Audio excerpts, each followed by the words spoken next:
Le passé nous retient, l'avenir nous angoisse, c'est pour ça qu'on n'arrive pas à apprécier le moment présent. Aux États-Unis, même si tu fais des erreurs, eux, ils vont regarder ce que tu as bien fait. Et ils te disent toujours, j'adore ce mot, well done. La première fois que j'ai mis les pieds à la Mecque en Arabie Saoudite, c'était avec Econ. Il n'y a pas de manière de construire un réseau autre qu'à aimer les gens. Faut aimer parler, faut aimer communiquer, mais il faut être intéressant aussi. Vaut mieux un qui sait que beaucoup qui cherchent. C'était fou, il y avait les services secrets, c'est une photo que je vais garder toute ma vie. La célébrité, c'est comme un château ou une forteresse. Tous ceux qui sont à l'extérieur rêvent d'y rentrer et tous ceux qui sont à l'intérieur rêvent d'y sortir. Il a pris une photo avec lui, j'oublierai jamais cette scène. Et il l'a postée sur son Instagram à Snoop Dogg, t'imagines. Les mêmes artistes avec qui je travaille aujourd'hui ou j'ai travaillé dans le passé, c'était les mêmes artistes que j'avais en poster dans ma petite chambre, dans mon petit village ou dans mon petite cité. T'imagines, c'est fort quand même. Tu visualises le mur, tu dis un jour, je vais travailler avec. I wish it, I dream it, I did it. J'ai voulu, je l'ai rêvé, je l'ai fait.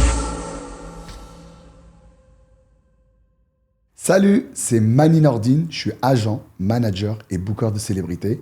Aujourd'hui, je suis sur Inspiration. Salut Mani.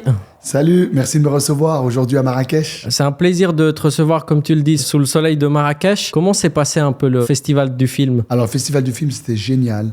Il y avait beaucoup d'acteurs. Il y avait Sean Penn, il y avait Patricia Arquette, il y avait d'autres acteurs internationaux. Et franchement, c'était très sympa cette année parce qu'en fait, ils ont voulu ouvrir sur la direction artistique beaucoup plus internationale. Donc du beau monde au rendez-vous. Absolument. Tu connais le principe de l'émission. Le but, c'est un peu de retracer ton parcours, refaire un peu ta vie pour comprendre comment tu en es arrivé là. Pour ceux qui ne te connaissent pas encore, peux-tu, s'il te plaît, te présenter ? Alors, je m'appelle Mani Nordine. Mon vrai nom, c'est Damani. Mais quand je suis arrivé aux États-Unis, c'était très compliqué à prononcer Damani. Donc, on a décidé de commun accord, parce qu'ils retenaient le Mani, parce qu'aux États-Unis, Mani, ça existe. Et Nordine, bien sûr, qui est mon prénom. Donc, en fait, moi, à la base, j'ai commencé comme danseur, chorégraphe, directeur artistique, et je suis passé au management, aujourd'hui dans la production, et naturellement dans le booking de célébrités. Quel a été un peu tes souvenirs de ton enfance au Maroc ? J'ai beaucoup de souvenirs au Maroc. Moi, je suis né dans une ville à côté de Fès qui s'appelle Tsaounet, et qui est une ville agricole. J'ai des souvenirs de chevaux. Ça, c'est quelque chose qui m'a marqué, parce qu'on aimait bien faire du cheval quand on était petit. Et on jouait beaucoup dans les arbres. On était vraiment des petits Mowgli, tu vois, un enfant dans la jungle. Je me souviens qu'il faisait très chaud. Ça, c'est vraiment un souvenir vraiment inconscient, mais il y avait beaucoup de soleil, beaucoup de lumière. Je me rappelle, j'avais même du mal à ouvrir les yeux. Beaucoup de siestes. Les adultes faisaient des siestes. Nous, on a détesté ça quand on était petits. Et surtout, il y avait une joie de vivre exceptionnelle au Maroc. Pour bien comprendre un peu ton enfance, tu as grandi au Maroc jusqu'à l'âge de 9 ans. Ensuite, tu as immigré en France. Comment sont passés un peu tes débuts ? À cet âge-là, c'est un peu différent de changer de cadre. Comment ça a été un peu ce changement-là ? En fait, tu passes du bonheur, du soleil, de l'insouciance d'un enfant à la réalité. En plus, nous, on arrivait en hiver, je me souviens.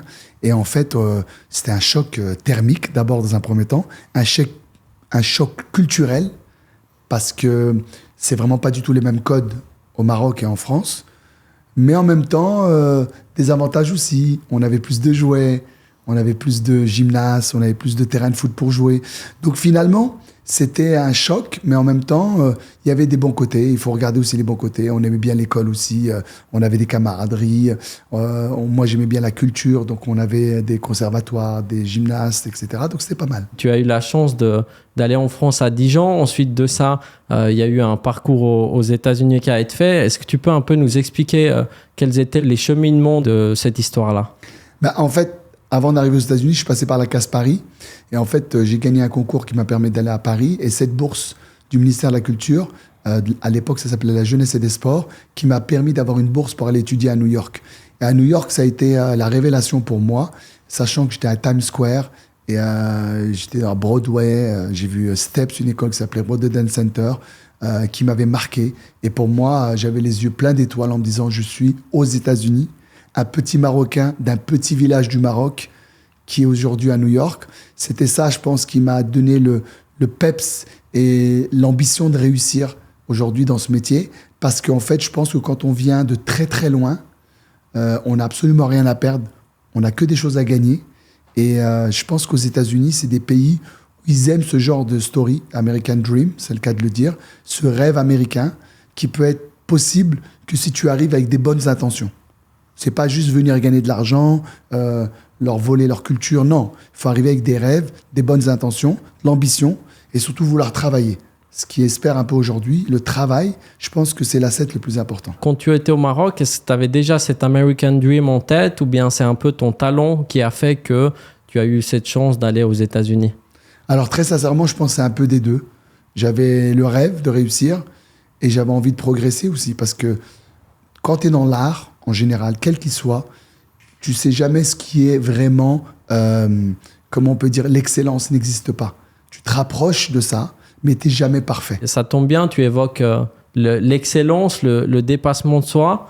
À ce moment-là, tu es dans quel état d'esprit? En fait, au début, quand tu commences, tu es le meilleur dans ton quartier. Après, tu es le meilleur dans ta ville. Après, tu es le meilleur dans ta région. Et après, tu estimes être le meilleur dans ta nation, donc ton pays. Et tu te sens vraiment invincible. C'est là où tu penses que tu as le Graal. Et quand tu t'exportes aux États-Unis, là, tu te rends compte que ton niveau, il n'est pas du tout à jour. Et c'est là où tu remets encore un coup d'accélérateur en essayant d'être un des meilleurs au niveau international. Et ça prend beaucoup de temps. Ça prend des fois une vie. Et c'est vrai que ce qui comptait pour moi, c'était d'avoir des gens meilleurs que moi.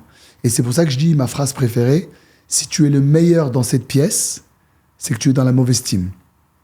Donc je pense qu'il faut aussi travailler avec des gens meilleurs que toi.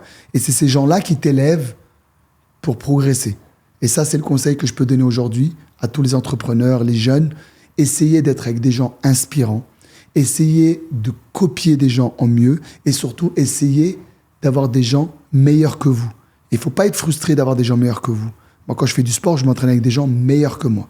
Ça me permet de progresser tous les jours. À cette époque-là, ta transition, elle se passe comment? Tu passes de Tsaounet à Dijon, ensuite les États-Unis. Est-ce que tu parlais déjà anglais? Absolument pas. Je ne parlais pas du tout l'anglais. J'avais quelques notions scolaires qui étaient très vagues. J'avais pas d'argent. J'avais pas de connexion, donc pas de réseau. C'est pour ça que, en fait, les gens, ils veulent aller vite. Mais il faut prendre du temps. Un réseau, ça se construit. Une langue, ça ne s'apprend pas en un mois. Surtout si on veut parler le slang, l'argot américain et avoir toutes les petites expressions qui vont, les ponctuations, etc. Ça demande du temps. Et aujourd'hui, les gens, ils veulent aller vite dans tout. Non, ça demande du temps. Ça m'a mis 3 ans à vraiment bien parler l'anglais. Comme on a l'habitude de dire, step by step. Step by step. C'est le cas de le dire. J'étais dans une école qui s'appelait Step. Tu étais plutôt dans l'artistique, donc la danse. Ça a été quoi le déclic pour passer dans le management de célébrités? Au départ, tu commences comme élève. Moi, j'adore avoir comme on disait, step by step. Au départ, tu es un élève. D'un élève, tu deviens un pseudo-assistant élève du prof. Ça, c'est quand tu arrives à avoir un niveau. Parce qu'il voit que tu te débrouilles mieux que les autres. Donc, il se dit, lui, je vais l'utiliser. Il va faire les échauffements. Il va être un peu le leader du groupe.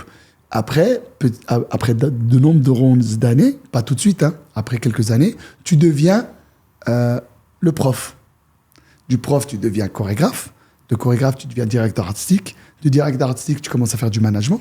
Et c'est la suite logique, en fait. C'est la scénographie, les lumières, les costumes.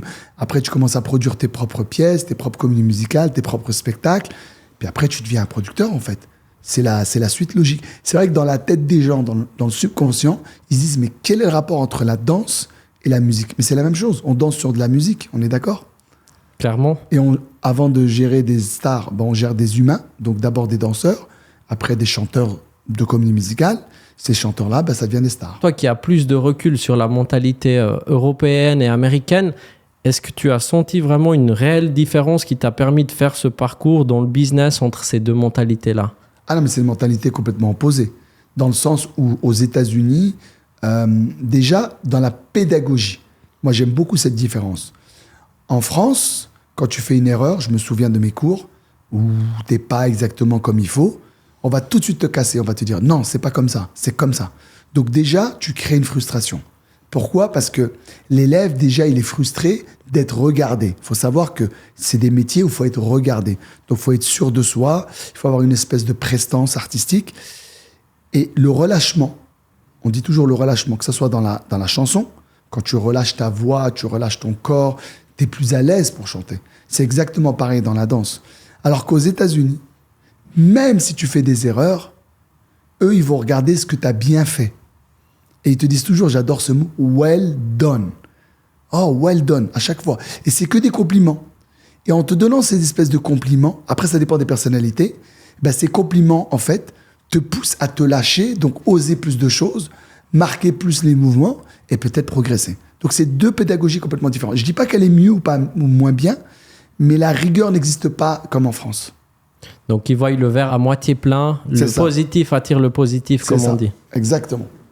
À ce moment-là, tu es un peu nouveau dans le domaine du management. Comment se passent un peu tes premiers deals? Tu parlais souvent de réseau. Comment tu arrives à constituer ce réseau? Est-ce qu'il y a des personnes qui t'ouvrent des portes dans ce milieu-là? Au départ, c'est très dur parce que personne ne te fait confiance, personne ne te répond. Et puis avec le temps, il faut que tu fasses tes preuves en fait. Mais il ne faut pas commencer par un grand challenge. Il faut toujours commencer par des petits challenges.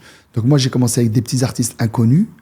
Et puis petit par petit, je me suis fait du réseau. J'ai commencé à avoir des gens qui ont cru en moi et qui ont vu mon sérieux. Et c'est par rapport à ça qu'ils m'ont fait confiance sur des plus gros artistes. Et aujourd'hui, on est dans le top des artistes parce que justement, on a une crédibilité. En anglais, on appelle ça un track record. C'est comme dans la bourse, c'est comme dans le stock market, comme dans la finance. On regarde les scores que tu as fait. On dit, lui, il a travaillé avec Michael Jackson, il a travaillé avec Stevie Wonder, il a travaillé... Donc c'est normal qu'on lui fasse confiance sur un autre artiste de ce calibre-là. Mais le plus dur, c'est d'arriver à faire le premier. Et surtout, c'est un petit milieu. Tout le monde se connaît. Donc si tu fais des erreurs, intentionnelles ou pas, à un moment, elles restent dans ton passif. On appelle ça un track record. Donc tu as pu gentiment te faire une réputation dans ce milieu-là qui a fait en sorte que tu as pu grandir avec d'autres artistes. Lesquels t'ont marqué le plus profondément? Il y en a plusieurs avec qui j'ai eu vraiment des bons feelings. J'ai beaucoup aimé travailler avec Snoop Dogg. J'ai aimé beaucoup travailler avec Akon, 50 Cent. Il y a des artistes aussi qui ne sont pas des artistes extrêmement connus, mais qui ont un bon mental. Par exemple, Sean Paul, c'est quelqu'un avec qui je me suis toujours bien entendu. C'est un énorme artiste, hein. C'est un des plus gros artistes de reggae dancehall du monde. Mais c'est quelqu'un de très humain. Par exemple, c'est quelqu'un... J'ai allé jouer au tennis avec lui, par exemple. Je suis retombé sur une photo il n'y a pas longtemps dans mes archives. Et j'ai vu qu'on avait été jouer au tennis. Quel artiste va prendre le temps de jouer 2 heures au tennis avec toi? C'est rare, ça. C'est qu'il y avait une espèce de proximité humaine. Par exemple, avec un mec comme Akon, j'ai eu la chance d'aller faire un espèce de pèlerinage à la Mecque. Ça s'appelle Umrah, en dehors des périodes. Et c'est quelque chose que tu partages, je vais garder à vie. La première fois que j'ai mis les pieds à la Mecque en Arabie Saoudite, c'était avec Akon. C'est pas rien de partager ce genre de moments. Ensemble, à Jeddah en Arabie Saoudite, à la Mecque. C'est pas mal. C'est important ce que tu dis là. C'est clair qu'avant la partie business, c'est des relations humaines qui sont mises en avant. Comment ça se passe un peu pour signer un deal? Comment tu fonctionnes? Je suppose qu'on te contacte pour certaines demandes. Est-ce qu'on peut en savoir plus un peu comment ça fonctionne?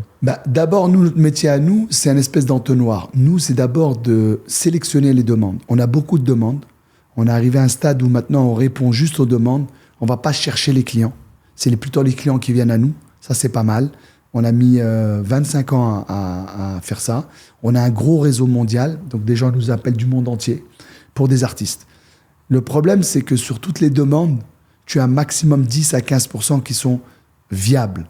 Parce que les gens, ils ne se rendent pas compte des sommes qu'il faut, ils ne se rendent pas compte des conséquences de travailler avec une grande star, des frais avoisinants, de ce que l'artiste va demander aussi, de la prestation scénique. Donc déjà, nous, on arrive à... un petit peu, c'est un peu l'entonnoir, donc c'est la crème de la crème. Et quand on sent que l'offre et que les conditions avoisinent ce que l'artiste pourrait prétendre demander, on commence à demander à l'artiste. C'est ça le plus dur en fait. Le plus dur, c'est entre la demande et l'artiste. Nous, on est entre les deux. Donc nous, notre métier aussi, on parlait tout à l'heure de réputation, c'est aussi de ne pas présenter n'importe quoi. Et au début, on ne connaissait pas, donc nous, on présentait tout. Et à un moment, l'artiste, heureusement qu'on avait ce qu'on appelle une espèce d'affection avec l'artiste où il me disait « Mani, écoute-moi bien, rien ne va me mettre dans les yeux. Ça, c'est n'importe quoi. Ne me présente plus des choses comme ça. Tu sais que j'aime pas faire ce genre de choses. » Par exemple, les artistes, ils n'aiment pas chanter pour les mariages. Tu peux leur proposer des sommes monumentales. Tu peux être qui tu veux, Elon Musk ou le mariage de Donald Trump. Ils iront pas. Ils font pas de mariage. Pour eux, c'est quelque chose de rabaissant. Comme ils chantent pas dans des anniversaires privés. Ils veulent pas. Ils préfèrent faire un stade rempli de personnes. Ils vont gagner beaucoup moins, mais ils vont chanter devant leurs fans. Et tu as des artistes qui n'ont aucun problème de le faire. Donc c'est à nous aussi de faire le pour et le contre. C'est un élément important que tu évoques. Tu dois gérer les demandes, les filtrer. Comment tu fonctionnes un peu avec les artistes, sachant qu'il y a aussi une partie financière qui rentre en jeu? Comment fonctionnent un peu ces échanges? Il y a 2 solutions avec l'artiste. Ou ça marche par offre, c'est-à-dire que tu m'offres une prestation en me disant voilà ce que je t'offre. Donc une somme financière, des conditions, les hôtels, un jet ou pas privé, ou un vol commercial, ou business ou pas. Ou c'est à nous qu'on te donne les conditions. Mais nous-mêmes, on est obligé de demander l'autorisation de l'artiste. C'est quoi ces conditions? Voilà, c'est à peu près ça. En fait, ça dépend. Ce qui est bien dans notre métier à nous, c'est ce qu'on appelle du tailoring. C'est vraiment du sur-mesure. Il n'y a pas y a pas de prix sur un artiste. Et ça, il faut que les gens le comprennent. Il n'y a pas de prix sur un artiste. C'est lui qui établit son prix au moment T. Pourquoi? Par exemple, le prix un lundi et le prix un samedi soir, c'est pas la même chose. Clairement. Le prix à Paris, ou à Genève, ou à Dubaï, au Qatar, ou au Nicaragua, c'est pas le même prix. Il n'y a pas le même nombre d'heures d'avion, c'est pas les mêmes markets. L'Afrique, tu sais pas pourquoi, ils vont être payés plus cher parce qu'ils veulent pas y aller. Tu vas me dire, ouais, mais pourquoi? Parce qu'en Afrique, c'est mal organisé souvent. Et pas tout le temps. Maintenant, ça y est, maintenant les standards africains, ils sont au niveau européen. Mais à l'époque, c'était une galère sans nom de venir en Afrique. Et ils avaient peur, ils se disaient peut-être que les vols vont pas redécoller. Les Américains, c'est des peureux, ils aiment pas l'Afrique. Au niveau des célébrités, on sait que souvent, il y a des demandes assez spéciales et insolites. Est-ce que tu as quelques anecdotes par rapport à ça et comment tu arrives à répondre à ces demandes, alors soit positivement ou négativement, et faire comprendre à certains artistes que tout n'est pas possible? Alors ça, c'est une légende. C'est de moins en moins vrai. Ça l'a été. Aujourd'hui, les artistes, très sincèrement, ils veulent vraiment leur tranquillité. Ça, c'est quelque chose qu'ils demandent vraiment. C'est-à-dire que les gens ne viennent pas dans leur loge pour raconter leur vie pendant des heures. Ils préfèrent aller faire eux-mêmes, sortir de la loge, aller faire des photos avec les gens. C'est leur petit moment d'intimité après le concert. Ils préfèrent se reposer un peu. Ça, c'est... Après, les caprices de stars, comme on dit, souvent, ils te testent. Ils veulent savoir jusqu'à où ils sont connus. Et en disant, ouais, moi, il me faut un canapé, vous repeignez ma loge. Ils s'en foutent de ça. Aujourd'hui, c'est presque has-been. Aujourd'hui, les artistes, ils s'en foutent. Ce qu'ils veulent, c'est un standard. S'il ne boit pas, ou boit de l'alcool, ou il lui faut ça dans sa loge. Franchement, ce n'est pas des choses folles. Aujourd'hui, c'est plus comme avant. Mais il m'est arrivé d'avoir des choses folles. Mais folles. Moi, il m'est arrivé une histoire sur un carré, je me rappelle, en Tunisie, où elle voulait qu'on vide un village. Parce qu'elle adorait le village, mais c'était folle. Ou elle arrive 3 heures en retard sur scène. Moi, il m'est arrivé avec des artistes que je ne citerai pas le nom, des énormes stars. On avait par exemple le concert à 21h, elle arrivait sur scène à minuit. C'est-à-dire que les gens ont attendu 3 heures dans le soleil. C'était fou. Dehors. Et elle ne s'excusait même pas. Mais parce que c'est des gens, ils étaient dans... Mais souvent, ce genre d'artistes, ils disparaissent. Parce qu'à un moment, les gens, ils en ont marre. Et à un moment, les gens, ils se disent, attendez, je ne peux pas payer, moi, un ticket qui vaut je ne sais pas combien pour attendre 3 heures. Qui a un peu de retard, bon, on va dire, ça fait partie du show-off. Mais pas trop. On sait que le monde des célébrités reste quand même un monde à part. Tu as beaucoup de valeurs. Comment tu fais un peu pour garder les pieds sur terre par rapport à ce monde des célébrités et puis le monde de tous les jours? En fait, il ne faut pas se perdre dans ce métier. Et souvent, les gens, ils se perdent. Pourquoi? Parce que ce métier est fait de beaucoup de choses. Moi, j'aime bien cette image. La célébrité, c'est un peu comme le soleil. Plus tu t'en rapproches, plus tu brûles. Donc, il faut garder la bonne distance. Il faut savoir être comme un cirque. Les lumières s'allument, mais quand c'est éteint, chacun retourne chez soi, chacun retourne à ses vocations. Et c'est un peu mon cas. Moi, ce qui m'a sauvé, c'est le sport. Je pense qu'il a été le plus grand salvateur pour moi, parce qu'il y a quand même de la drogue, il y a quand même des grandes tentations dans ce métier. Et je pense que le sport m'a donné cette valeur pour pouvoir justement... Tu sais, le sport, c'est la plus belle école de vie. Parce qu'en fait, c'est pas quelque chose d'acquis. C'est un peu comme dans ce métier-là. Il n'y a rien d'acquis. Aujourd'hui, je suis là. Peut-être demain, je serai moins connu. Peut-être demain, les gens m'appelleront plus. Peut-être que demain, je reviendrai à ma petite vie normale. Et ce que j'aime avec le sport, c'est un peu ça. Tous les jours, tu dois te battre. Tous les jours, tu dois te remettre en question. Et tous les jours, tu dois t'entraîner. Et si tu ne t'entraînes pas pendant un mois, je le souhaite à personne, pendant un mois, tu reviens, tu repars à zéro. Donc, tout est perdu. C'est un peu dans ce métier. Moi, si je quitte ce métier pour 1 an, seulement 1 an, peut-être même, je dirais même plus, même moins, 6 mois, mais les gens, ils t'oublient. Hein. les gens, ils t'oublient, même manie ou pas manie, ils en ont rien à foutre. Les gens, ils vont t'appeler, voir que tu réponds pas, ils vont passer par quelqu'un d'autre. Tu as organisé pas mal d'événements avec des artistes très connus. Le dernier en date, et on peut dire que c'est le Graal, l'organisation de la venue de Barack Obama en Europe. Comment s'est passée un peu cette organisation-là? En plus, c'était en Suisse, à Zurich. Donc, les Suisses que vous êtes. C'était incroyable. C'était vraiment déjà, c'est un personnage que j'ai rencontré, j'ai discuté avec lui. Jamais dans ma vie, j'aurais pu penser faire ça, déjà. Donc, je pense que c'est quelque chose de fou. De deux, c'est quelqu'un qui est très intelligent et c'est quelqu'un qui est très malin. J'étais très étonné de sa manière de voir la vie et comment il était. C'est une star, c'est même plus un président. Pour moi, c'est un mec de show business hollywoodien. Et il va te faire la petite remarque qu'il faut. J'aime bien ta veste. J'aime bien ça. Mais il est malin. C'est un homme d'affaires. Aujourd'hui, il est plus dans le circuit politique totalement.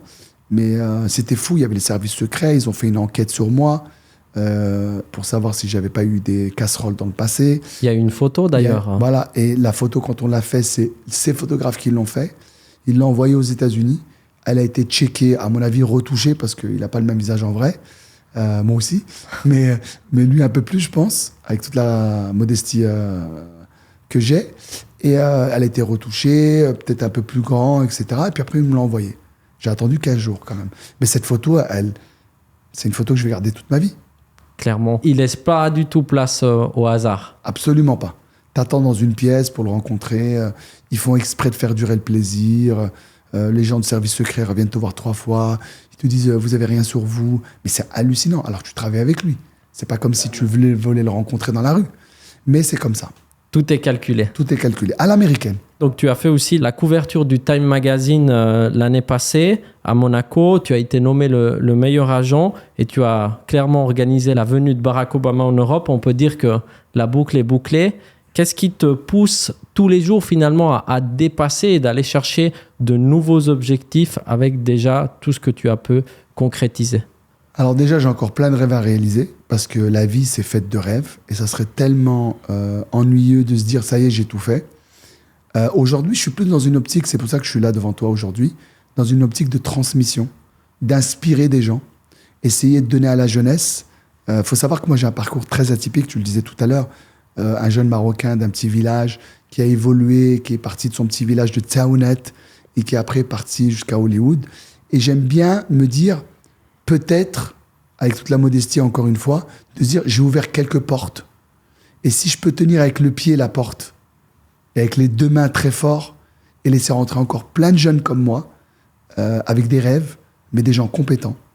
Tu sais, je citais des collègues à moi qui ont fait à peu près le même rêve, comme Saïd Taghmaoui, qui joue en ce moment dans Game Plan avec Mark Wahlberg, qui a un film qui est sorti avec Robert De Niro. Ben voilà, c'est des gens comme ça, moi, qui m'inspirent, en me disant, ben voilà, moi j'ai fait ça dans la musique, Saïd Taghmaoui, il a fait ça dans le cinéma, Omar Sy, il a fait ça aussi dans le cinéma. Et puis je trouve ça génial de pouvoir ouvrir ses portes et se dire, on a quand même une condition très spécifique en France aussi, avec l'immigration, en plus avec ce qui se passe en ce moment, les images qu'on peut voir à la télé toute la journée, on est stigmatisé, se dire pourquoi pas donner aussi nous une bonne image, pourquoi on aurait toujours la mauvaise image, et pourquoi réussir toujours avec le foot, la boxe, le rap, et pourquoi pas d'autres domaines, dans le management, dans la production, dans la finance, dans le cinéma, pourquoi pas. Ça tombe bien puisqu'on est en plein moment de partage et je suis sûr que ça va en inspirer plus d'un sur la chaîne. Si on arrive à changer un seul destin aujourd'hui avec cette interview, on aura réussi notre coup, non? Exactement. Tes journées, je suppose que tu as un emploi du temps très chargé, j'en suis même sûr. Comment tu fais un peu pour équilibrer ta vie professionnelle et ta vie privée, si même à la fois tu es jamais en vacances, mais jamais tout le temps au travail? Comment sont un peu tes journées? Alors ça, c'est le plus dur. Celui qui va te dire, moi, je le fais finger in the nose, c'est vraiment des gens pas réalistes. Tu auras toujours un détriment de l'un vers l'autre. C'est-à-dire qu'en fait, des fois, j'ai des journées où je travaille tellement. Je te jure, j'ai eu des journées où j'ai même pas vu le jour, j'avais même pas le temps de manger. Et tu as des journées où tu vas te consacrer à ta famille. Tu as des journées où tu vas te consacrer à ton sport. Tu as des journées où tu vas te concentrer avec des amis parce que la vie sociale et le lien social est très important dans un équilibre psychologique. Parce qu'à la fin de la journée, qu'est-ce qui compte? C'est chacun trouve son bonheur à soi et se dire qu'est-ce qui me fait plaisir dans la vie. Ben moi, j'ai réussi à trouver mon plaisir. C'est quoi le plaisir? Un peu de famille, un peu de sport, un peu de travail et un peu de lien social. Mais après, c'est jamais parfait. C'est-à-dire que si tu passes trop de temps à travailler, ben, tu vas oublier ta famille. Si tu es tout le temps avec ta famille, ben, tu ne pourras pas avancer. Tes concurrents ils vont avancer très vite. Tu fais du sport, ben, tu n'es pas au bureau. Donc en fait, il faut réussir à s'organiser. C'est toute une question d'organisation. Et moi, j'ai toujours été surpris des gens qui me disent « j'ai pas le temps ». Mais je dis « mais tu as le temps de regarder Netflix. Tu as le temps de passer 1h30 au téléphone avec tes amis à faire des blagues ou aller sur TikTok et tu n'as pas le temps de faire de sport. Tu n'as pas le temps de voir ta famille, tu n'as pas le temps de travailler. Il y a quelque chose qui ne va pas. Moi, je dis il y a 24 heures dans une journée. Il y a 8 heures pour dormir. Une fois que tu as dormi 8 heures, parce que pour moi, le sommeil est très important, il te reste 16 heures. C'est énorme, 16 heures. 16 heures, tu as le temps de faire du sport, tu as le temps de voir ta famille, tu as le temps de voir ta femme ou ta copine ou ce que tu as envie de voir. Tu as le temps de voir même des amis. Tu as le temps de passer des coups de fil. Et surtout, tu as le temps de travailler. Alors, si tu n'arrives pas en 16 heures à faire tout ça, moi, je connais personne qui fait 16 heures de sport par jour. Tu as besoin d'1 heure. Ta famille, tu n'as pas besoin de passer 16 heures avec eux.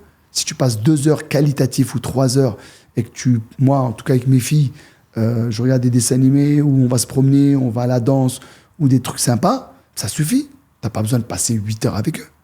Et d'ailleurs, tes enfants ne veulent pas que tu sois avec eux 8 heures. Ils ont leur vie aussi. Donc en fait, c'est pareil que tes parents. Voilà, moi je trouve que c'est... Après, chacun fait comme il le sent, mais moi j'estime, pour être heureux et épanoui dans ma vie privée, c'est très important que j'ai une vie professionnelle. Et je pense que c'est ça que les gens n'ont pas compris. La notion du bonheur, c'est aussi faire des choses dans sa vie professionnelle qui t'épanouissent. Parce que s'il n'y a que la famille et que les amis, mais si ta vie professionnelle, tu t'es pas épanoui, moi je ne pense pas que tu pourras être heureux dans la vie. La clé, c'est l'organisation et du qualitatif et garder un équilibre sur le long terme. Absolument. Par rapport à cet équilibre sur le long terme, comment tu t'organises un peu avec tes différents voyages? Tu es souvent en déplacement, les décalages horaires, les avions, etc. Comment tu arrives vraiment à garder cette stabilité, peu importe où tu te trouves sur le globe? Ça, pour moi, c'est le plus facile au monde. Et c'est le plus dur pour les gens normaux. Pour moi, faire des 24 heures de vol, je te les fais sur un pied, aucun problème. À partir du moment où j'arrive à m'organiser avant, moi, je peux faire un pays par jour sans aucun problème. Tous les jours, je peux faire le tour du monde, en rigolant. Parce que ça, je le fais depuis que j'ai l'âge de 15 ans. Donc ça, pour moi, c'est une facilité déconcertante. Il y a des gens qui me disent, mais tu viens d'arriver à LA, tu repars directement à San Diego. Mais je dis, pour moi, c'est rien, ça. C'est un détail. J'ai eu des périodes dans ma vie où j'avais 100 jours sans pays, sans aucun problème. Ça, c'est peut-être mon skill. Je pense que chacun, on est fait pour quelque chose. Moi, je suis un nomade dans l'âme. Mes parents, ils ont pris leur caravane, ils sont sortis de leur village et ils ont été à la grande ville qui était Fès. Puis, de Fès, ils ont repris la caravane quelques années après pour venir à Dijon en France. Et moi, j'ai continué la caravane de Paris à Miami, à Los Angeles, à New York. J'étais au Qatar, j'ai fait Dubaï, j'étais en Nouvelle-Zélande. J'ai fait le tour du monde, j'étais à Pékin, j'étais au Japon. Tous les pays que tu peux imaginer, je les ai faits. Mais je pense, et j'aime beaucoup cette phrase, moi je suis un punchliner, mais j'adore cette phrase, le voyage est la seule chose que tu peux acheter et qui te rend profondément heureux à l'intérieur. Il n'y a rien d'autre que tu peux acheter qui peut vraiment te rendre heureux. C'est et très pour vrai. moi, le voyage, c'est un peu comme un livre. C'est des pages que tu dois tourner. Si tu ne voyages pas, tu ne tournes pas les pages de ta vie. Pour moi, les gens qui font énormément d'argent, et je ne suis pas du tout envieux, mais je me dis, mais pourquoi ils restent dans la même ville? Mais c'est tellement beau le voyage. Pour moi, s'il y a des choses que j'aimerais m'offrir à titre personnel, financièrement, c'est vraiment les voyages en premier. Je trouve ça tellement beau, un voyage, découvrir une nouvelle culture. Et je pense aussi que ça t'ouvre l'esprit. Tu te rends compte aussi que la misère, des fois, elle est peut-être plus grave ailleurs. Bien sûr. Quand on se plaint tous les jours. Tu évoques souvent l'importance d'un réseau, d'avoir un réseau. Quel conseil tu donnerais à quelqu'un qui souhaite débuter pour constituer finalement son réseau avec des relations humaines? D'abord voyager. Parce qu'un réseau, c'est pas dans ton petit quartier, dans ta petite rue. Un réseau, ça doit être mondial. Aujourd'hui, moi, je peux me pavaner d'avoir un réseau mondial. C'est-à-dire, tu me cites n'importe quel pays maintenant, je te prends mon téléphone et je te montre quelqu'un qui est peut-être une clé dans ce pays. Tu vas me dire, oui, le Pérou. Je peux te montrer le Pérou, que je connais des gens là-bas dans la politique. Et je me suis construit un réseau. Et je dis toujours aux gens, je pense que c'est ça mon asset à moi, c'est mon réseau. Il y en a, comme je dis toujours, ils ont des maisons, il y en a, ils ont des villas, des voitures. Moi, tout ça, c'est pas très important. Pour moi, ce qui est important, c'est les réseaux. Parce que les réseaux, c'est aussi une masse financière. C'est peut-être pas tout de suite, mais ça s'appelle un bénéfice reporté. C'est-à-dire que... Et les gens, des fois, ils voient que l'argent. Mais l'argent, oui, c'est important, mais c'est pas le plus important. Il vaut mieux avoir du réseau. D'ailleurs, dans la politique, qu'est-ce qui compte? L'argent peut pas t'aider si t'as pas de réseau. Dans la musique, t'as pas de réseau. Tu peux avoir autant de talent que tu veux. Personne va t'écouter. Il faut du réseau. Il faut connaître le programmateur de la radio, le directeur de la maison de disques, la personne qui va faire un clip vidéo, la personne qui va te faire les photographies, la personne du community management. Donc, en fait, si tu te rends compte, le réseau, ça prend. Ah, comment on le construit? C'est toujours la question qu'on me pose. Moi, je vais te répondre très clairement. Il n'y a pas de manière de construire un réseau autre qu'à aimer les gens. Il faut aimer les gens. Il faut aimer parler, il faut aimer communiquer. Et Dieu nous a donné un cerveau, c'est pour s'en servir. Dieu nous a donné... Mais il faut être intéressant aussi. C'est ça que je suis en train d'expliquer aux gens. C'est pas juste parler avec tout le monde et parler de la beauté du soleil à Marrakech. Non, il faut avoir des choses à dire. Et comment on a des choses à dire? En se cultivant. Et comment on se cultive? En étant quelqu'un de curieux. Et je trouve qu'aujourd'hui, les gens ne sont pas assez curieux. C'est toujours la même chose. Les voitures, les maisons. Moi, j'adore être superficiel. Mais ça, c'est juste le haut du panier. Moi, ce qui m'intéresse, c'est ce que tu as en toi. Et donc, la culture, comment ça se passe? Parler des langues. Tu veux du réseau, mais il faut parler l'anglais. Il faut parler l'espagnol, il faut parler l'italien, il faut parler le français, il faut parler l'arabe. Comment tu vas communiquer avec des gens si tu ne sais même pas parler leur langue? Donc, il faut déjà s'intéresser à ça. Il ne faut pas avoir peur de voyager. Et c'est comme ça que tu crées du réseau. L'humain est fait pour rencontrer des autres humains. L'humain, il n'est pas seul. Ça n'existe pas, ça. L'humain n'est pas seul. Il y a une belle phrase en arabe qui dit « Avec une main, tu ne peux pas applaudir. Tu as besoin de l'autre. » Donc, c'est ça que j'aime. Et c'est ça le réseau. C'est construire. C'est très vrai. On sait que tout parcours est un peu semé d'embûches et c'est ce qui fait aussi l'authenticité et que chaque parcours est différent. Si aujourd'hui, tu devais changer quelque chose sur ton parcours, qu'est-ce que tu changerais? Alors moi, je ne changerais rien. Vraiment. Parce que même les failles que j'ai eues, elles m'ont aidé à comprendre des choses, pas des autres, de moi-même. Parce que c'est ça qui compte. Moi, je n'ai pas appris des autres, j'ai appris de moi-même. En fait, souvent, les gens, ils se disent dans leur tête, mon destin est dans les mains des autres. Non, ton destin est dans ta propre main. Et donc, moi, j'ai fait des erreurs, mais je suis très content d'avoir fait ces erreurs. Parce qu'on dit toujours, on ne perd pas, on apprend. Et donc, je ne changerai rien. Parce que chaque parcours, la beauté du parcours, c'est plus les failles qu'on va se rappeler. On ne va pas se rappeler d'autre chose. On va se rappeler de tes failles. Parce que le succès, c'est quoi le succès? C'est relatif. Tu vas me dire, oui, mais lui, il a du succès. Mais dans quoi? Succès financier, succès intellectuel, succès culturel, succès dans l'amour. C'est quoi le succès? C'est vague, hein, le succès. On dit souvent, on ne meurt qu'une fois, mais on vit tous les jours. Donc le but, c'est d'apprendre nos échecs pour avoir et construire nos futurs succès. Absolument, bravo. Toi qui es au plus proche des artistes, comment ils vivent un peu cette célébrité? On a souvent le sentiment qu'ils sont entourés de beaucoup de monde. Est-ce que c'est vrai? Et comment ils vivent un peu leur célébrité? Est-ce qu'ils regrettent un peu cette célébrité de dire je peux pas faire comme tout le monde, aller acheter mon bout de pain dans le supermarché? Comment ça fonctionne? En fait, je vais définir la célébrité comme ça. La célébrité, c'est comme un château ou une forteresse. Tous ceux qui sont à l'extérieur rêvent d'y rentrer et tous ceux qui sont à l'intérieur rêvent d'y sortir. C'est une belle métaphore. Et c'est vrai. Parce que moi, en fait, j'ai analysé les artistes. Sincèrement, je pense qu'il n'y a pas beaucoup de gens qui connaissent aussi mieux les artistes que moi. Parce que j'ai côtoyé toute ma vie. D'abord, j'ai été un artiste. Donc, je sais ce que c'est d'être un artiste. Je connais le mal-être qui se passe dans leur cerveau. C'est un métier très difficile. 1. 2, personne n'est préparé pour la célébrité. Personne dans cette planète. Personne naît et se dit je vais devenir une célébrité. Et il n'y a pas une école où on te dit attention, quand un fan vient, tu dois réagir comme ça. Non, il n'y a pas. Donc, avant d'être des stars, c'est d'abord des humains. Tu as de tout. Tu as des artistes qui le vivent très, très bien. C'est rare. Moi, je n'en connais pas. Il y en a, ils sont restés simples. On parlait tout à l'heure d'Akon ou Snoop Dogg. Par exemple, un mec comme Snoop Dogg, il peut rentrer ici dans cette pièce, il va te parler avec toi pendant 1 heure. Tu vas dire, mais Mani, c'est pas possible. C'est la plus grande star de la planète. Et il va te parler parce que lui, il vit bien sa vie. Alors peut-être parce qu'il fume, peut-être que ça le met high tout le temps, mais ça lui a permis de rester simple. C'est quelqu'un, une fois, je me rappellerai toute ma vie, ça m'avait choqué, on était partis en Corse ensemble, on est arrivé en jet privé ensemble, et on était dans un hôtel qui s'appelait Casa del Campo, un super hôtel. Il y avait un groom, tu sais, les petits grooms, les bagagistes. Oui. Et c'était un petit Marocain, je crois d'ailleurs, et il était comme un fou. Il n'avait pas dormi pendant 2 semaines, parce qu'il savait que Snoop Dogg venait à l'hôtel. Et Snoop, qu'est-ce qu'il a fait? Il est venu, il a rigolé avec lui, il a pris une photo avec lui, j'oublierai jamais cette scène. Et il l'a posté sur son Instagram à Snoop Dogg. T'imagines? C'est fou, hein? Le petit, il avait les larmes aux yeux. Donc voilà, c'est ça. Mais 99,99% des stars sont très malheureuses. Parce que c'est un métier qui te détruit. Ça te détruit.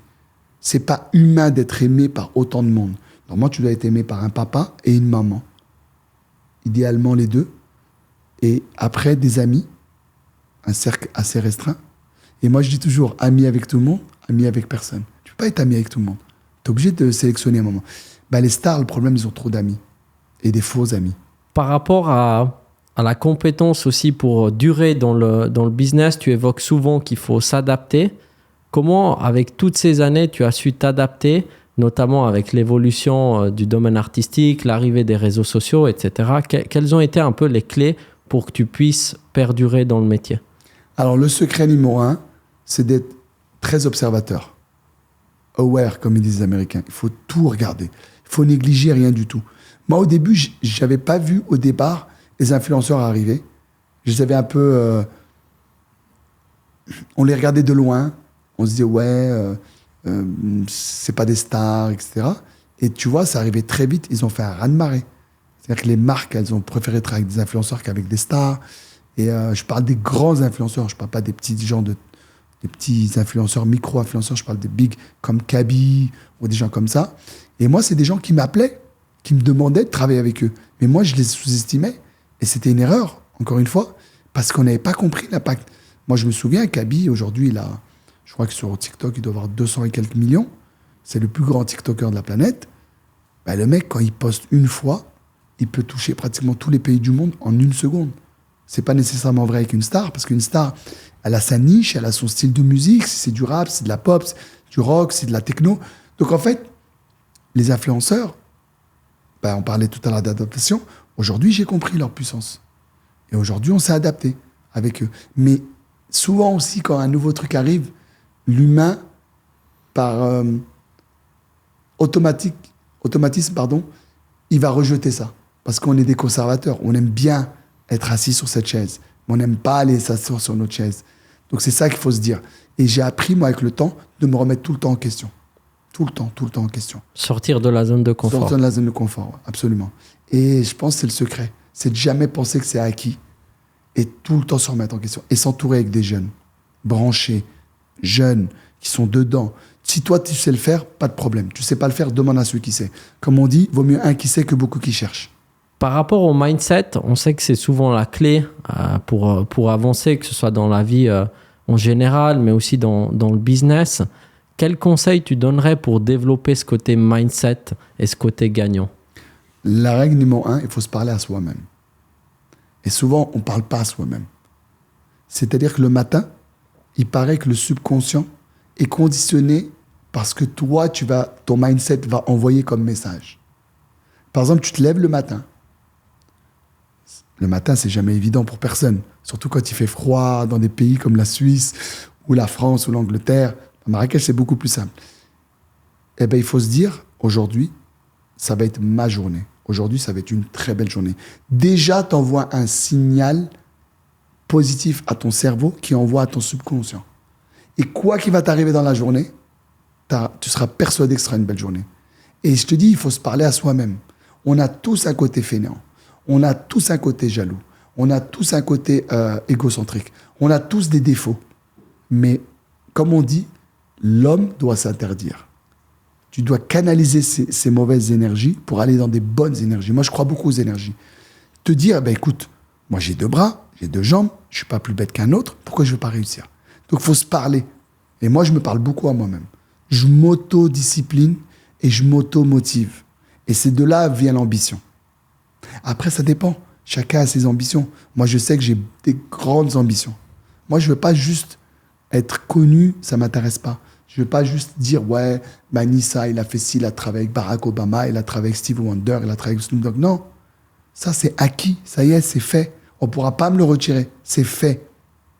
Par contre, ce qui m'intéresse, c'est de marquer mon temps. Parce que je vais te poser une question. Tu connais ton père ? Oui. Tu connais ton grand-père ? Oui. Est-ce que tu connais ton arrière-grand-père ? Non. Est-ce que tu connais ton arrière-arrière-grand-père ? Non. Tu as répondu à ma question. Dans 2 générations, on saura plus qui tu es. Ça sera la même chose avec ta famille. C'est horrible à dire, mais c'est une réalité. J'adore cette phrase. Dans 2 générations, on va t'oublier. On se rappelle de qui dans l'histoire ? Ceux qui ont impacté le monde, l'humanité. Che Guevara, Martin Luther King, des grands hommes. Et ceux qui ont impacté quelque chose, qui ont fait quelque chose. On ne se rappelle pas des riches. On s'en fout que lui, il a gagné des milliards. On s'en fout. Tu vas passer d'un point A, qui est la naissance, à un point B, qui sera ton décès. Il y a une seule chose qu'on est sûr, c'est qu'on va tous partir. Quand, on ne sait pas. C'est ce qui fait aussi le charme de la vie. Autrement, ce ne serait pas marrant. Si tu sais qu'il te reste 42 années à vivre. Bien sûr. Donc, on ne sait pas. Donc, ça fait et c'est pour ça qu'il faut être plus mystique que ça. Il faut aller plus haut que ça. Il faut se dire qu'il y a aussi des énergies, il y a une religion, il y a tout ça. Et si tu commences à croire en toi et que quelqu'un croit en toi, ben, je pense que c'est le début du succès. Tu parlais en début d'interview que la réussite n'est pas uniquement financière. C'est quoi la réussite pour toi ? La plus belle définition de la réussite pour moi aujourd'hui, à mon niveau, c'est la liberté. Si tu arrives le matin, tu sais, moi j'ai eu des périodes dans ma vie où je me levais le matin, j'avais 250 problèmes. J'ouvrais ma boîte mail, ça me faisait des boutons. Je te jure, littéralement. C'est-à-dire j'avais peur d'allumer mon téléphone le matin. Je savais que l'autre, il avait raté le vol, l'autre, il voulait plus faire la date, l'autre, il veut pas aller en studio, l'autre, il n'y a que des problèmes. Mais il y a une phrase qui dit, il n'y a que ceux qui n'entreprennent rien qui n'ont pas de problème. Et après, avec le temps, j'ai commencé à travailler sur mon stress zéro, on appelle ça. C'est-à-dire prendre du recul, me dire, mais en fait, on n'est pas des médecins, on ne change pas la vie des gens, on n'est pas des pompiers, on n'était pas de feu, on ne sauve pas des bébés du 7e étage, on fait que de l'artistique. Il faut arrêter aussi de s'auto-prétendre être des gens exceptionnels. Non, on fait quelque chose qu'on aime, on a la chance déjà. On fait un métier qui nous laisse du temps aussi pour pouvoir s'occuper de ses siens. Mais surtout, il faut se dire, aujourd'hui, la liberté, c'est de l'argent. Tu sais, pour moi, c'est quoi le summum ? C'est de se lever le matin et se dire, ah, j'ai encore 1 heure pour glander. Ça vaut des millions, ça. Si tu arrives à ce niveau-là, pour moi, tu es au summum du succès. Parce que le succès, c'est pas de répondre toute la journée au téléphone, avoir des soucis le soir, dormir, pas pouvoir dormir. Et même si ton compte il est rempli, il est où le succès là-dedans ? Est-ce que c'est ça le succès ? Peser 400 kilos, avoir des problèmes de diabète, avoir des problèmes de cancer, tout ça, ça se déclenche d'une manière, hein, c'est le stress. Il n'y a pas de maladie pour moi. C'est le stress qui cause la maladie. Et d'ailleurs, tu regarderas bien, tu tombes plus souvent malade quand tu es stressé. Mais quand tu es bien dans ta peau, tu veux affronter la maladie, tu fais du sport, tu as une hygiène de vie qui tient la route, tu as moins de chances de tomber malade. Ça peut arriver, mais c'est très rare, on est d'accord. Bien sûr. Et qu'est-ce qui compte aujourd'hui ? La liberté de pouvoir... Mais ça, c'est pas possible à n'importe quel moment dans sa vie. C'est de travailler toute sa vie pour être libre. C'est ça le succès, moi je dis. Tu dis souvent d'ailleurs que le temps est l'asset le plus précieux. Au monde. C'est pour ça que la liberté a un rapport avec le temps. Se dire, aujourd'hui, je peux passer une journée entière à pas répondre au téléphone parce que je sais que ça changera pas mon quotidien. Vraiment, c'est que tu as du temps pour consacrer pour toi-même d'abord. Il faut être égoïste. Et pour les autres. Et c'est pour ça que je te dis, le temps que je passe avec toi, c'est le temps que je peux pas faire autre chose. On est d'accord ? Clairement. Et la vie, c'est des choix. C'est quoi les choix ? C'est les choix en fonction de toi, ce que tu veux. Il y a des gens, ils font les mauvais choix. Je le vois, moi. Il y a des gens, ils vont préférer choisir rester 2h30 sur TikTok, à regarder des vidéos, à scroller toute la journée. Moi, je peux pas. Si je fais ça, je vais me détester. Pourquoi je vais me détester ? Parce que je me suis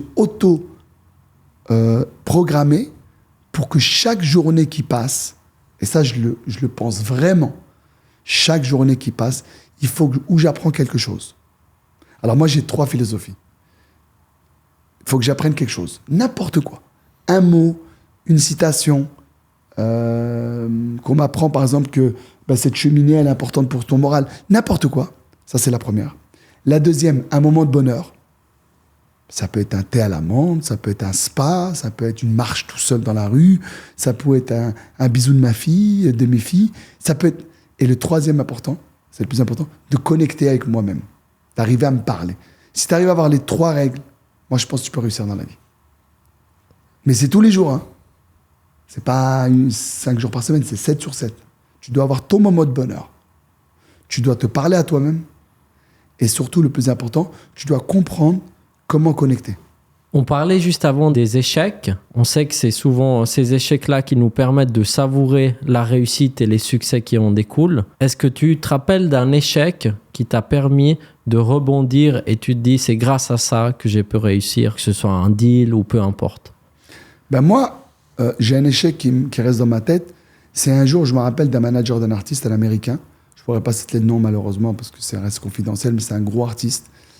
Et cette personne, il ne voulait pas travailler avec moi. Je ne sais pas pourquoi, je ne l'avais rien fait, je ne le connaissais même pas en plus. La prétention, il habitait à Atlanta, je lui parlais, il ne me calculait pas, je lui envoyais un mail, il ne me calculait pas, et j'avais des choses pour lui.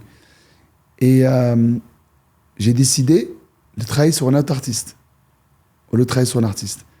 Figure-toi que l'autre artiste a été le plus gros carton de l'année. Donc si je n'avais pas eu cet échec avec lui, je n'aurais jamais connu l'autre artiste qui a été le plus gros artiste de la décennie. Donc finalement, tu as vu, un échec t'emmène sur un succès. Mais il ne faut pas penser comme ça. Je pense qu'il ne faut pas se dire « Oui, mais si j'ai un échec, je vais trouver un succès. » Il ne faut pas penser comme ça. Il faut aller à fond dans tout. À fond. Et si tu n'y arrives pas, ce n'est pas grave, tu auras 0 regret. Tu auras dit « J'aurais donné toutes les possibilités pour y arriver. » Mais il ne faut pas se dire... Je vois beaucoup dans les réseaux, autour de moi, les phrases toutes faites, ouais, un échec, ça va t'emmener vers... Non, non, non, non. Les échecs, c'est jamais bien. C'est jamais bien. Faut pas dire, ouais, mais un échec, c'est important. Un échec, c'est jamais une réussite. Mais par contre, si tu le prends au sérieux et c'est un réel échec, c'est pas de ta faute. Mais si tu te donnes pas les envies de le faire, ou les possibilités de le faire, et que tu as un échec, c'est pas si grave que ça. Tu as pu collaborer avec des centaines d'artistes. Si tu devais collaborer avec un artiste dont tu rêverais de signer un deal, ce serait lequel? Aujourd'hui, j'ai pas un artiste... Parce que, sans prétention, on a travaillé avec tout le monde. Au moins une fois. Que ce soit les Bruno Mars, les Drake, les gros artistes, etc. On a travaillé avec tout le monde. Maintenant, je suis pas dans cette optique de faire un deal avec un nouvel artiste de mes rêves. Moi, mon rêve aujourd'hui, ça serait de prendre un artiste justement qui n'est pas connu et de le rendre une star. Ça, c'est un beau challenge, ça aussi. De take over l'artiste, de le prendre de rien et de l'emmener encore dans les étoiles. Et ça, je pense c'est le plus beau sentiment qu'un humain peut avoir. J'en ai connu, j'en ai fait, des artistes qui étaient personne, ils sont devenus des stars. Et je regardais une fois sur scène, je me souviens, et l'artiste était en train de chanter, et c'était un carton total. Et je me dis, mais quand même, j'ai emmené ma petite pierre à l'édifice pour ça. C'est un peu grâce à moi. Je l'ai présenté. On sait que dans une carrière, les envies et motivations changent beaucoup avec l'âge, même si on est toujours passionné. Comment tu vis un peu tous ces changements dans le domaine artistique et du management? Est-ce que tu es toujours motivé à continuer ce travail qui est aussi très demandeur? Comment tu vois un peu l'avenir? Alors, ce métier a beaucoup, beaucoup changé. Il y a des choses en bien, il y a des choses en mal, comme dans tous les métiers. C'est vrai que des fois, il y a une chose qui me désole aujourd'hui, c'est que moi, je suis un mec de nature positive, de toute manière. Je suis un optimiste de la vie. Donc, pour moi, de yet come yet, c'est-à-dire the best, il va arriver de toute façon. Le meilleur arrive toujours. Moi, j'aime bien cette phrase, comme je disais, le passé nous retient, l'avenir nous angoisse. C'est pour ça qu'on n'arrive pas à apprécier le moment présent. J'aime bien cette phrase parce que, en fait, je me dis que ce métier a changé, mais en même temps, je ne sais rien faire d'autre que faire ce métier. Je suis né pour ce métier. Moi, je sais, je le sens au fond de moi, j'ai vraiment les aptitudes de ce métier. C'est-à-dire, ce métier, il est vraiment fait pour moi. Tout, que ce soit le lifestyle, que ce soit la manière d'être, tu parlais tout à l'heure de réseau, je suis fait pour ça. Moi, en 5 minutes, je peux me réseauter comme ça. Ça, c'est mes avantages. Après, je me vois pas faire autre chose parce que je pense que c'est un métier que je vais faire jusqu'à la fin de mes jours. Parce que c'est ce qui m'anime, tu vois. Et je suis tellement triste pour les gens qui n'ont pas de passion. Moi, j'ai une passion. Moi, par exemple, quand j'ai des choses excitantes à faire dans ce métier, j'ai presque du mal à dormir tellement je suis excité. Et le lendemain, je suis au taquet à mon âge encore. Moi, je suis encore ébloui de tout. Moi, quand je fais une séance studio, je suis excité. Quand je vais en concert, je suis excité.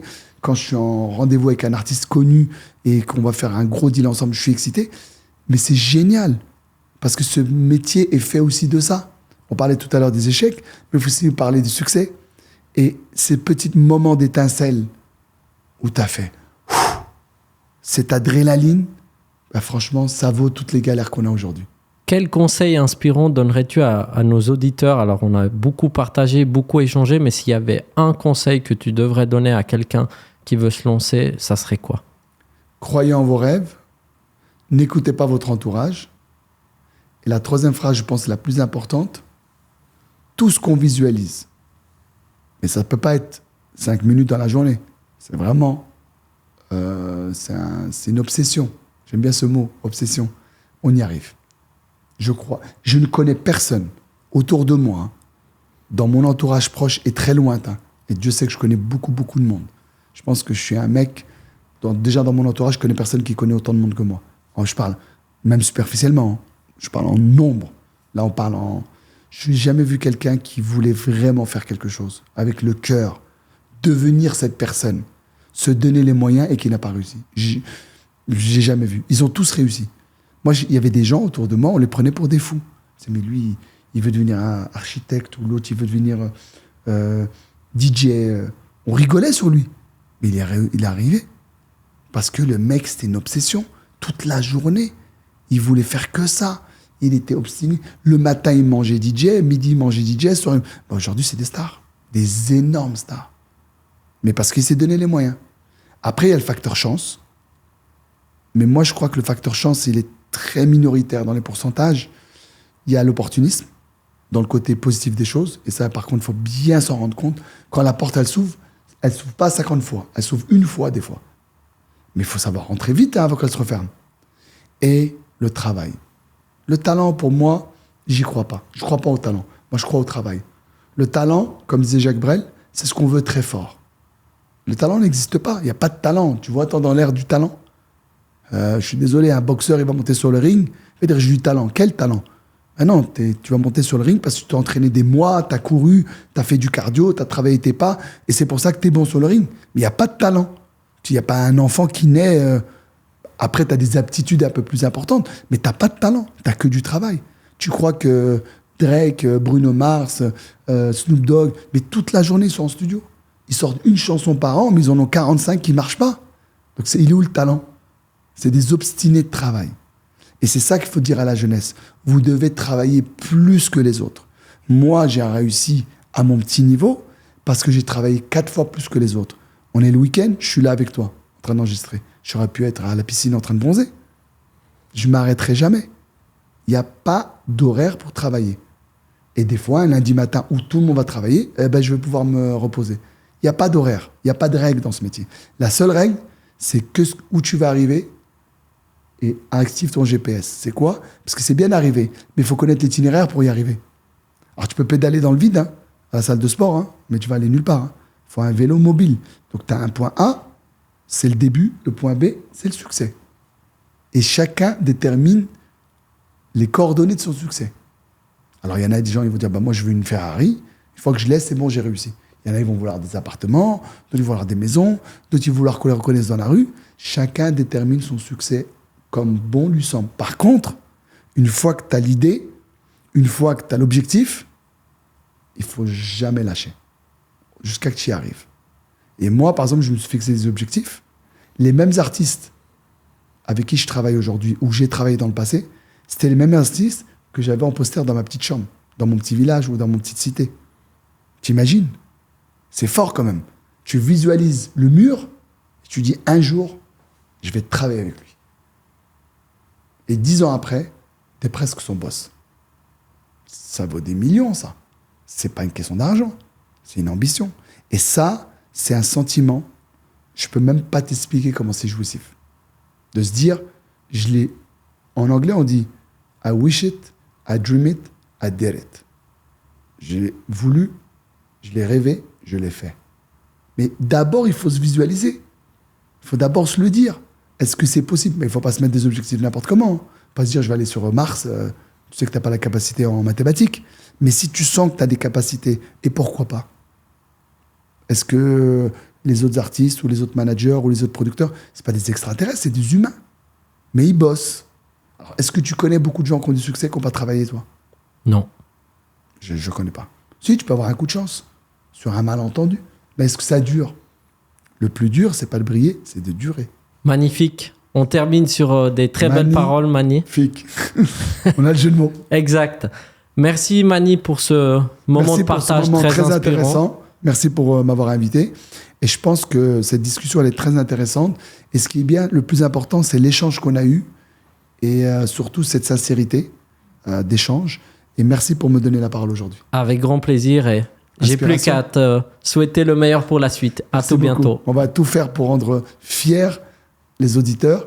Et j'aimerais qu'un auditeur ou une auditrice, grâce à notre échange, peut bénéficier d'une espèce de guideline dans sa vie pour avancer. Merci en tout cas pour tout. Merci Mani, à tout bientôt. Merci.